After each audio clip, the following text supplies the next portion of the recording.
Dr. Mauro Grimaldo da Silva, advogado com atuação nas áreas trabalhista, civil e educacional.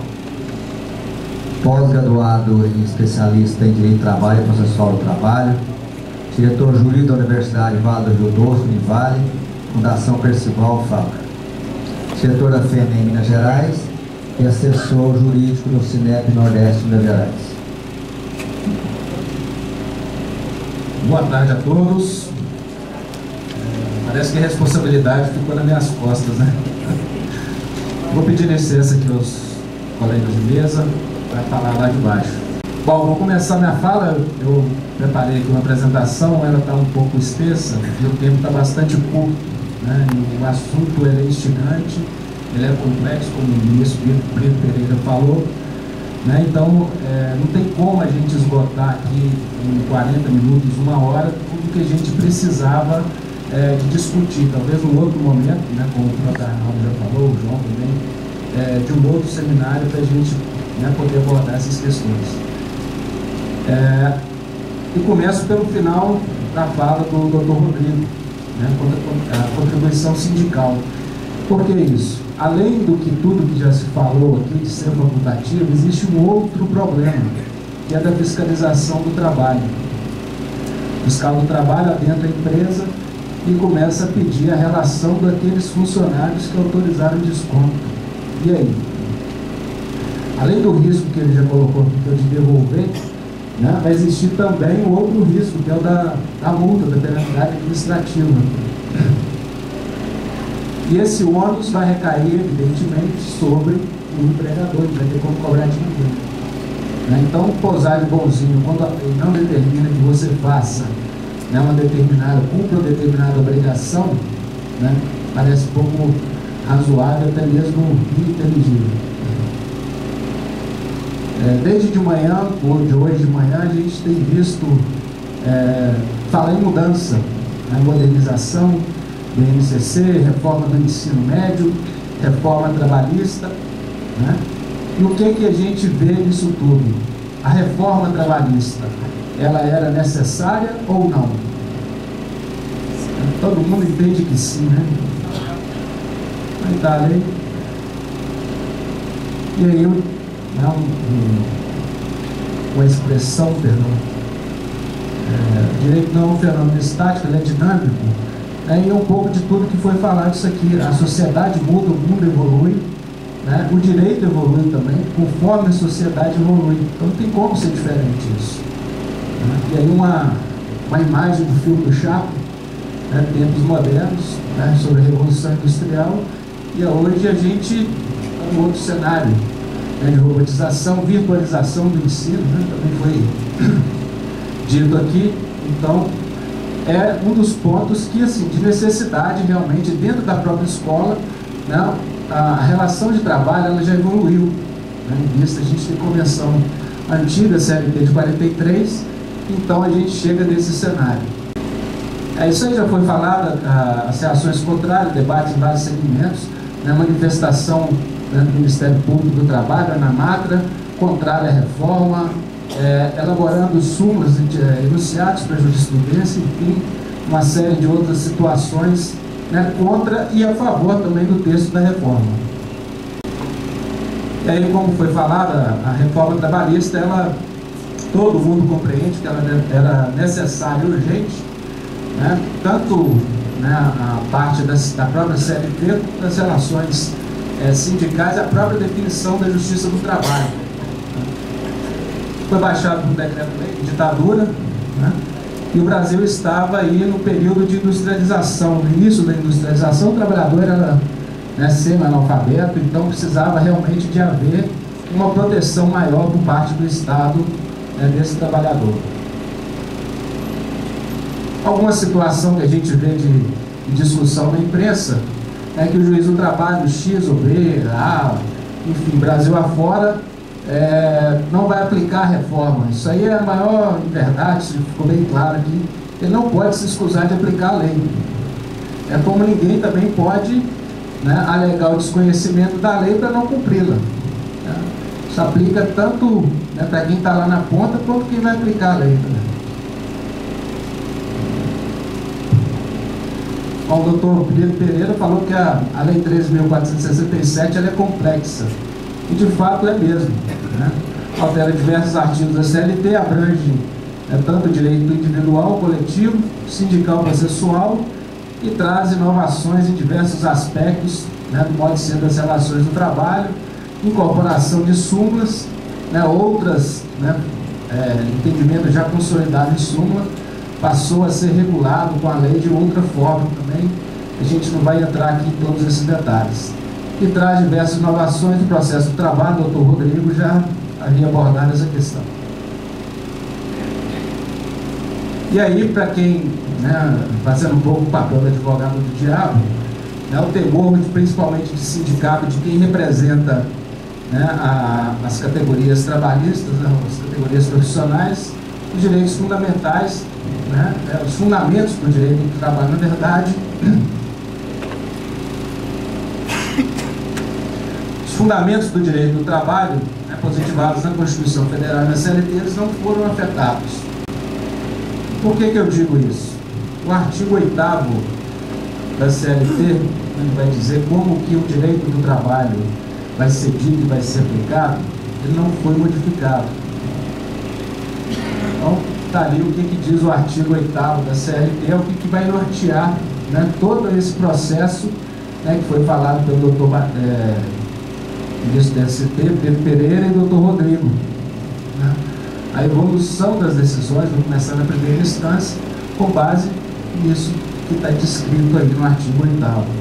Ele vai levar em consideração, né, que se não houver disposições legais ou contratuais, eles vão decidir, conforme o caso, pela jurisprudência, analogia, equidade e outros princípios e normas gerais do direito. Usos e costumes, direito comparado, e aí o finalzinho, desde que nenhum interesse de classe ou particular prevaleça sobre o interesse público. O parágrafo 1º foi modificado, e aí uma tendência para tornar, né, a relação de trabalho mais próxima do direito civil, foi excluída a parte final do artigo, né, uma novidade do legislador. E aí uma questão que é o tormento para a Justiça do Trabalho, né, que as súmulas e outros enunciados de jurisprudência não pode restringir direito legalmente previsto, nem criar obrigação que não estejam previstas aqui. A conferência, o ano passado, foi quando, Ricardo, aquela DBF, contra a 277, a conferência tem uma ação contra a súmula do TST, a 277, que fala a respeito da outra atividade da Convenção Coletiva de Trabalho. Foi suspensa no ano passado por decisão do ministro Gilmar Mendes. Né? E aí eu coloquei ali embaixo o ativismo judicial, né, com o perdão da ausência do doutor Pedro Pereira. O que vinha acontecendo, que a gente percebe na Justiça do Trabalho, é cada vez mais criando obrigações, modificando leis através de súmulas de jurisprudência. O doutor está concordando aqui. Não só a questão da outra atividade, mas diversos outros aspectos.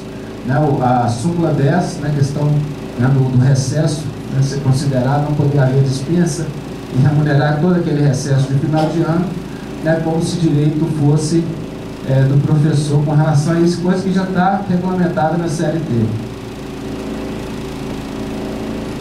E a restrição contra a interpretação da convenção coletiva, do acordo coletivo, que diz o Código Civil, vou apressar aqui, e alguns dos princípios que vão, evidentemente, balizar todo esse entendimento. Né? O princípio da proteção, a primazia da realidade sobre os fatos, sobre as formas, né, na verdade. O que isso significa? Que tudo, a realidade do contrato do trabalho, é o que acontece na prática, é o que vai prevalecer, e não o que está escrito muitas das vezes. E daí a importância, né, da documentação estar conforme o que acontecer na realidade. Esses são alguns aspectos, né, que vem a discutir. Uma coisa que acontece na prática, alguns diretores de escola questionam, né, da possibilidade de contratar o professor, por exemplo, como pessoa jurídica. E isso acontece muitas das vezes. E agora ganha um fôlego por conta da questão da terceirização. É possível contratar uma pessoa física, né, como pessoa jurídica para prestar um serviço subordinado, né, pelas normas e princípios do direito do trabalho, não, mas isso acontece na prática e depois gera um ônus muito grande para a escola, para quem está, né, procedendo dessa forma.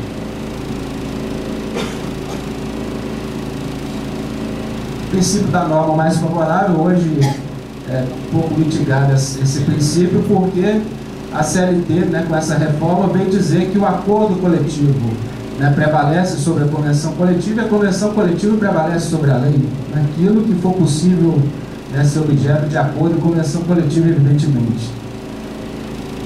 O princípio da imodificabilidade contratual e prejuízo do trabalhador. Quer dizer que as condições do contrato de trabalho livremente pactuadas, elas não poderão ser modificadas, né, se houver prejuízo. E aí onde está essa previsão, né? Pode ser por mútuo consentimento, desde que não resulte direto ou indiretamente prejuízo ao empregado. A continuidade vai crescer, aí a possibilidade de fazer essa alteração se o empregado receber, né, tiver uma remuneração superior, aqui que está falando, remuneração superior ao dobro do maior benefício da Previdência Social. Essa modificação ela pode ocorrer de uma maneira direta.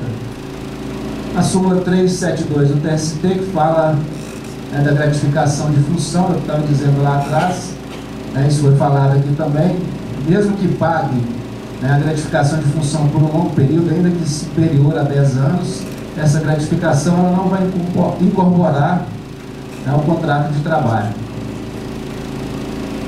O princípio da intervenção mínima, né, as normas do direito do trabalho, quanto, né, mais possível, né, elas não podem ser desconhecidas na aplicação pelo Poder Judiciário.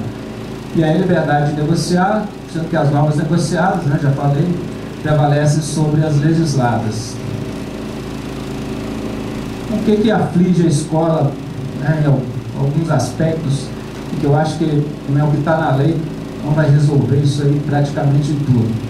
Em geral, os professores são contratados, né, contrato de salário aula base, dedicação, né, integral ou exclusiva, dedicação parcial, mas para quem é do ensino superior, essa é uma realidade, né, que acontece.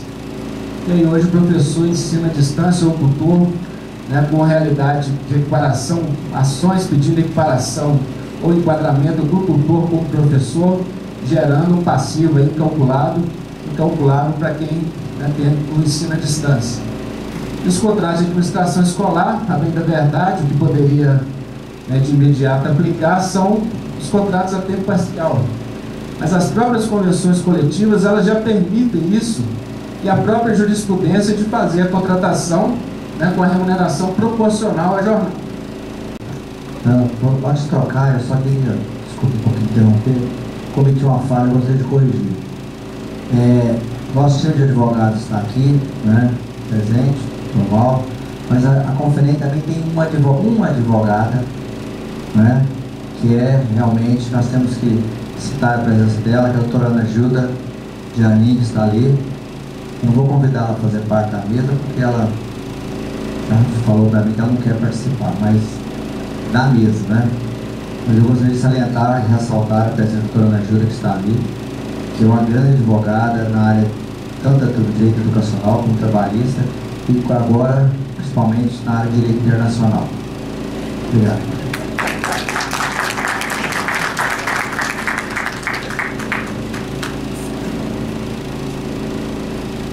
Dentro daquela realidade, né, aparecem as situações de conflito, né, redução de carga horária, né, a maioria, boa parte das convenções, vou dizer a maioria, porque eu não conheço a realidade do Brasil todo, né, existe previsão, norma para poder fazer a redução de carga horária de professor.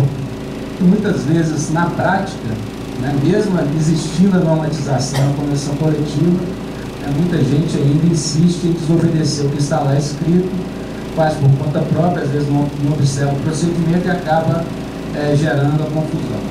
E de outro lado, a orientação jurisprudencial 244 né, que ela permite a redução, permite não, diz que a redução é lícita se não houver a redução do salário aula base, desde que ocorra a redução de turmas, né, por queda ou ausência de matrícula. É uma gama de pedidos também de horas extras por motivos variados, intervalo intra e interjornada, e aí agora a possibilidade de negociar a redução do intervalo intrajornada para aquele profissional que tem jornada integral. Ações também pleiteando, né, a observância da hora fixa de 50 minutos, que é a duração da hora-aula, para todas as atividades que o professor desempenhar dentro da escola, né, mesmo não sendo aula. Equiparação, isonomia salarial, e como eu já havia dito, haver enquadramento de tutor como professor. Antes mesmo da reforma trabalhista, né, pela Lei 3.467, o artigo 318 da CLT ele foi alterado. Na redação anterior, isso aí, algumas convenções coletivas davam abertura para poder fazer de forma diferente, né, mas a CLT ela vedava, né, o professor ministrar mais de 4 aulas consecutivas, né, ou 6 intercaladas no mesmo dia, no mesmo estabelecimento. Talvez aí a razão, né, com essa alteração do artigo 318, da fala do presidente do TST, dizendo que o recreio poderia estar ameaçado, no intervalo de 15 minutos. Na convenção lá de Minas, esse intervalo de 15 minutos ele é utilizado, né, foi previsto, na verdade, como quebra de consecutividade dessas aulas, né, possibilitando que o professor ministrasse 6 aulas no mesmo turno, sem gerar a violação, né, da limitação de 4 aulas consecutivas. E aí a nova jornada, então, abre a possibilidade do professor, né, de ser contratado até para ministrar 44 horas semanais. Né, que pode gerar, se a gente converter, né, horas relógios em hora-aula de 50 minutos, né, até mais do que isso, chegar até 50 aulas. Mais ou menos 48, 50 aulas. E vemos o intervalo entre aulas, né, a questão dos 15 minutos, a quebra da consecutividade, e eu coloco ali uma revisão, a necessidade de rever a convenção coletiva para essa nova realidade. Embora a reforma do ensino médio ela tenha sido publicada a lei em fevereiro do ano passado, né, existe essa necessidade. E aí na campanha salarial lá em Minas, o sindicato dos professores começa a dizer que o sindicato patronal quer acabar com o intervalo de 15 minutos. Olha, a gente não quer acabar, a gente só quer ajustar essa nova realidade, a convenção à nova realidade legislativa. Se o professor ele pode ser contratado para ministrar 8 horas por dia, né, como que se justifica você ter a obrigatoriedade de conceder o intervalo, né, mínimo de 1 hora, né, e ainda manter o intervalo de 15 minutos? Na verdade, é uma quebra de cultura que vai haver, né, dentro da escola com relação a essa situação. E a possibilidade de redução do intervalo intrajornada, né, por acordo com a convenção coletiva, acho que isso aplica a toda a categoria, indistintamente, não só a escola. O intervalo interjornada, isso foi perguntado aqui, né? Hoje existe uma possibilidade, é uma discussão, na verdade, não tem muito consenso ainda, né? Tratou-se claramente da possibilidade no artigo 611-A da CLT, né, de reduzir o intervalo até 30 minutos, né, esse intervalo para refeição. Porém, com relação ao intervalo interjornada, não existe essa autorização expressa do legislador no artigo 611-A. O que vem, que gera a discussão toda e a controvérsia, é o parágrafo único do artigo 611-B, que fala que normas referentes a intervalo, né, não caracteriza proteção ligada à saúde do trabalhador, né, de segurança e saúde do trabalho. Aí ficaria a discussão, isso aí está bem aberto, né?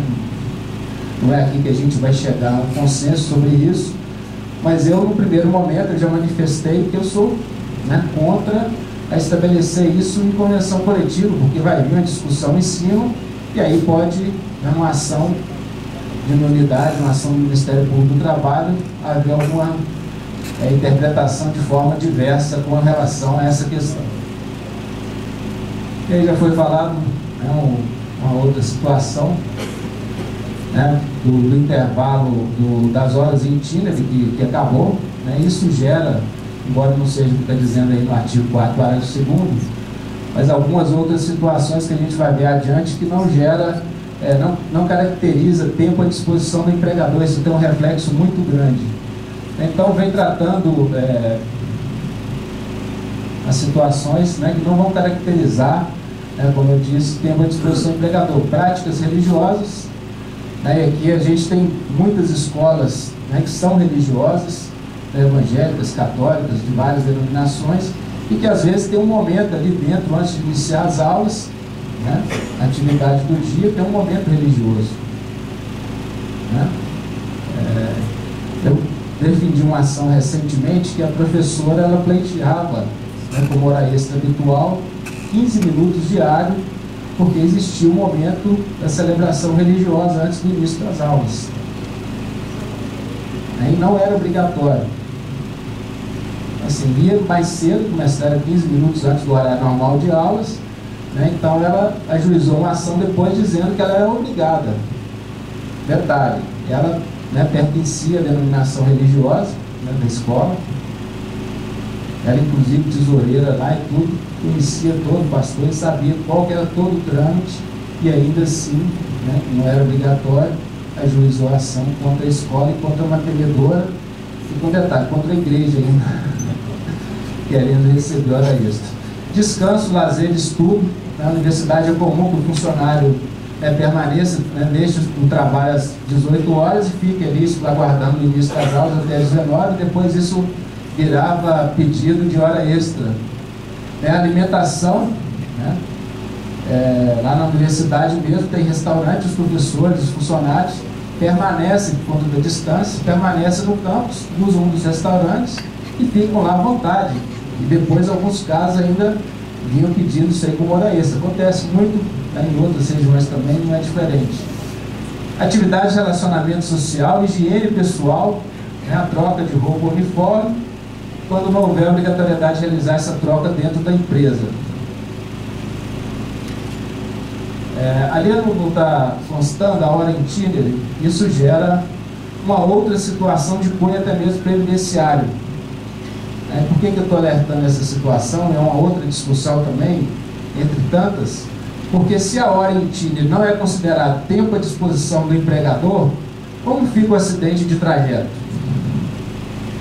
Ele vai ser caracterizado como acidente de trabalho, como está previsto lá na Lei 8.213, ou o empregador não vai ter mais que abrir a CAT nessa situação?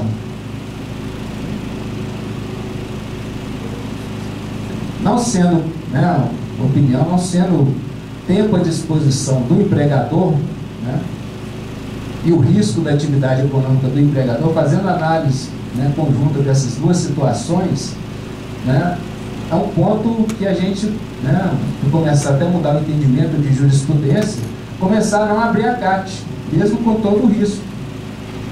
Né? Não são raras as situações que isso acontece. Está de bicicleta, está aberta de ônibus, de moto, de carro, sempre está sujeito a acontecer algum acidente nesse trajeto, né? E a lei expressamente diz que esse tempo, né, de ida e volta ao trabalho, né, a hora em itinerário, não caracteriza tempo à disposição do empregador. Questão de intervalo também, súmula, creio que essa súmula pode ser revista. A questão da jornada de trabalho, e aí uma discussão, né, foi falada aqui pelo Dr. Rodrigo, da possibilidade de se fazer banco de horas, né, por acordo individual, né, com compensação dentro de 6 meses. O Dr. Ricardo Furtado já manifestou o entendimento dele, discordam, então entre os advogados que defendem a mesma causa, né, têm o mesmo entendimento. Então hoje a gente tem a possibilidade de fazer essa compensação, né, o banco, compensação de jornada, né, acordos de prorrogação de jornada e compensação de hora extra, banco de horas, em várias situações. né? Banco de horas, né? Podendo ser mensal para acordo individual, né? Uma compensação dentro do próprio mês, que é o que vai dizer aqui na frente, o parágrafo 5º. E aí o parágrafo 6º, perdão, dentro do mesmo mês. E a possibilidade do banco de horas, que foi falado pelo Dr. Rodrigo, né, por acordo individual, né, e compensando as horas no máximo de 6 meses. E aí a divergência é que teria que haver uma autorização em convenção, um acordo coletivo para se fazer esse acordo individual. Eu entendo que não, porque esse artigo 5º ele vem com uma exceção ao que está previsto no parágrafo 2º, né, que não houve alteração. Poderá ser dispensado a acréscimo de salário, etc., né, de maneira que não exceda no período máximo de 1 ano a soma das jornadas semanais de trabalho previstas. E a divergência é porque lá faz referência ao parágrafo 2º, né, e o parágrafo 2º está expresso que precisa do acordo ou da convenção coletiva para se proceder daquela forma.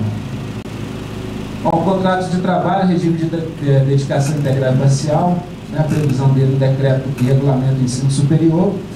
E aí quem tem instituição, quem atua no ensino superior, né, tem exigência, né, principalmente universidade, centro universitário, que tem a obrigação de contratar o professor em regime integral.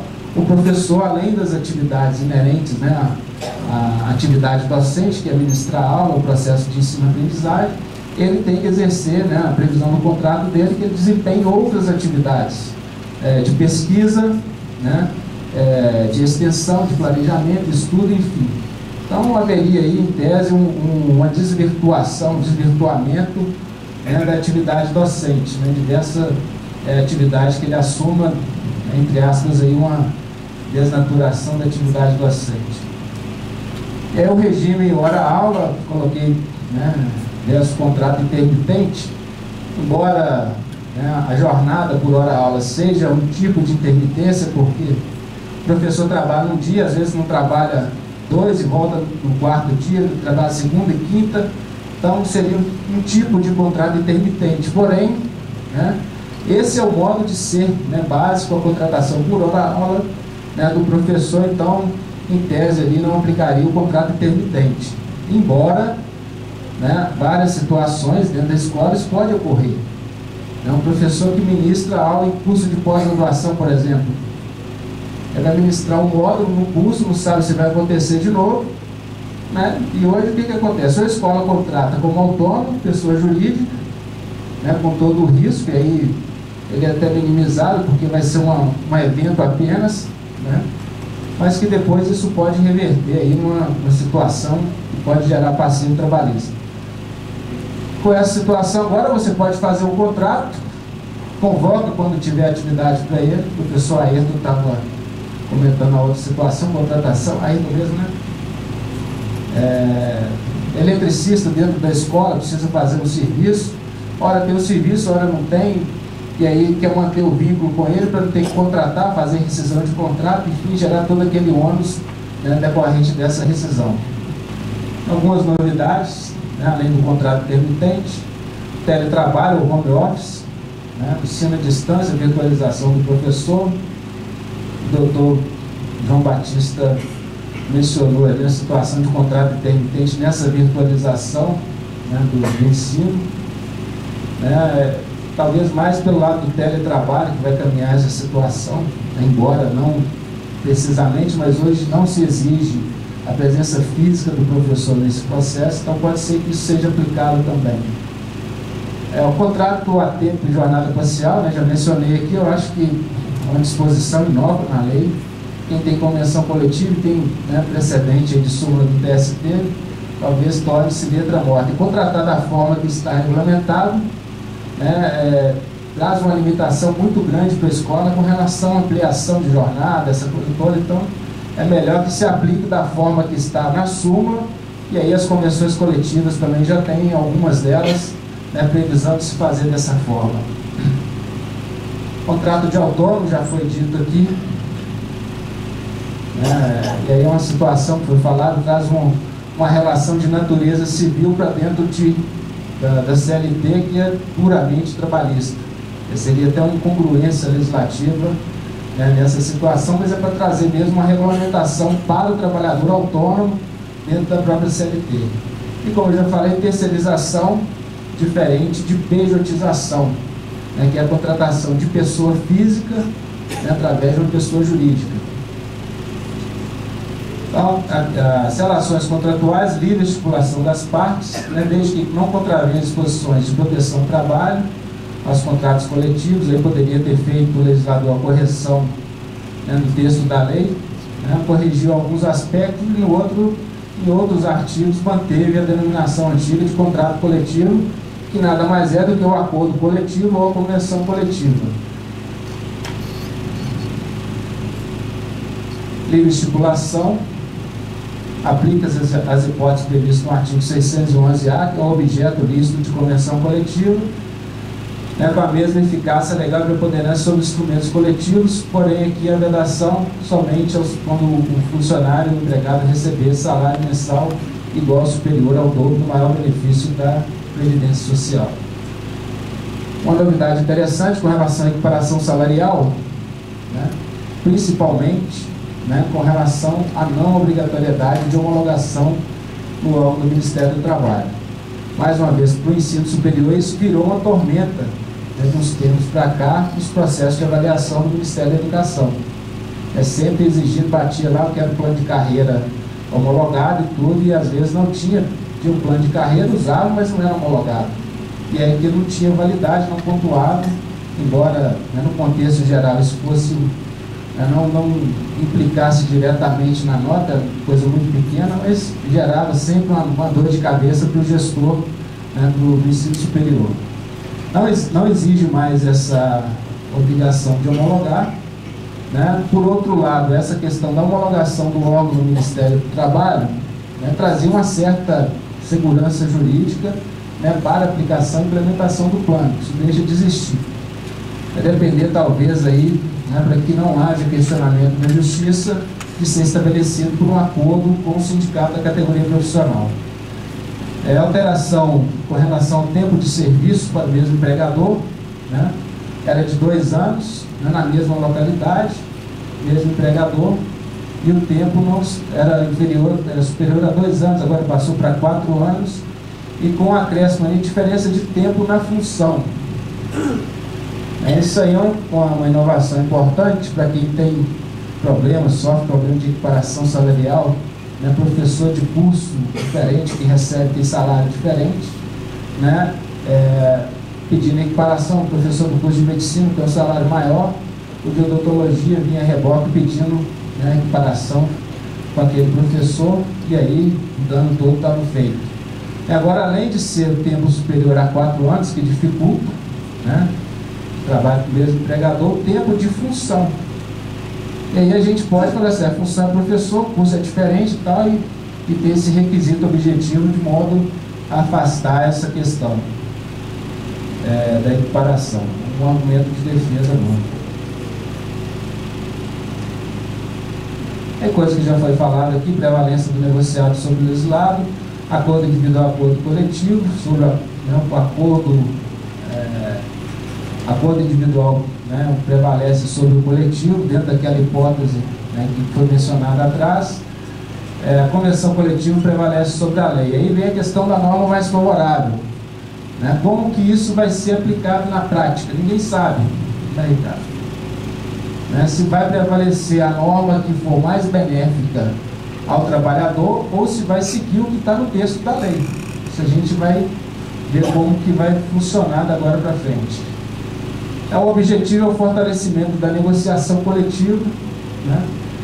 E de outro lado aí o que os sindicatos estão dizendo que é um contrassenso, que se pretende fortalecimento da negociação coletiva, mas acabou com a contribuição sindical obrigatória. Parece uma incongruência. E na verdade essas duas situações, né, pegou o sindicato de trabalhador, né, no ditado popular, com as calças da mão. Porque eles não têm maturidade. Isso foi dito por um juiz do trabalho lá de Minas na sexta-feira, que os sindicatos não têm maturidade para negociar.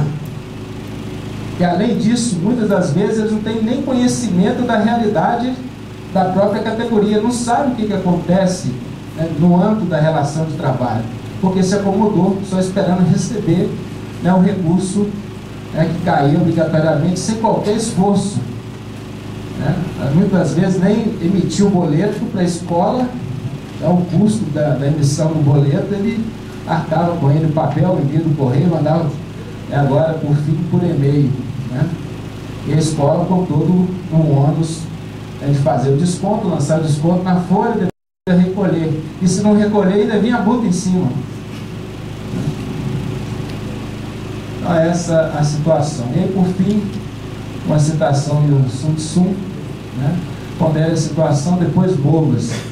Por que eu estou dizendo isso? Porque embora, né, a reforma trabalhista tenha vindo em boa hora, né, seja muito boa, né, as disposições dela, né, eram necessárias, o que foi modificado, eu acho que poderia ter ido até além do que foi, né, mas já está de bom tamanho, né. De toda forma, é preciso que antes de aplicar, né, que haja uma reflexão sobre aquilo, para que não se dê um passo em falso, né, porque existe muita dúvida, né, pelo contrário, ao invés de trazer, o objetivo é trazer segurança jurídica, mas nesse primeiro momento a insegurança é muito grande, né, o reflexo no processo trabalhista é mais em função, né, das penalidades que surgiram, né, inclusive para litigância de má-fé, lide temerária, essa coisa toda, e as aventuras jurídicas, que eram muitas na verdade, né, mas ainda não chegou para o Poder Judiciário, né, questões ainda vão começar a chegar agora para frente, né, relativa a essas alterações. E o que a gente fizer no início, se fizer mal feito, lá na frente o dano está feito, né, está consolidado, e aí o reflexo é para todo mundo indistintamente, né.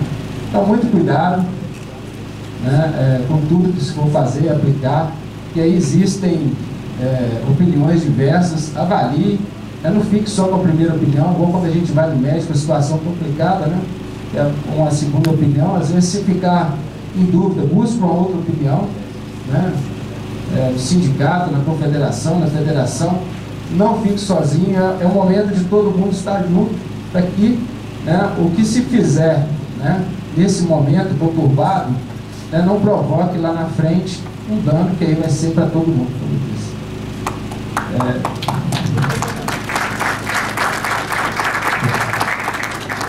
Muito obrigado, desculpe aí, fala apressado, às vezes um pouco afobado, mas eu queria agradecer aqui a oportunidade ao Ricardo, não só a oportunidade, a confiança, né? Teria muita coisa para ser discutida, mas o tempo é curto.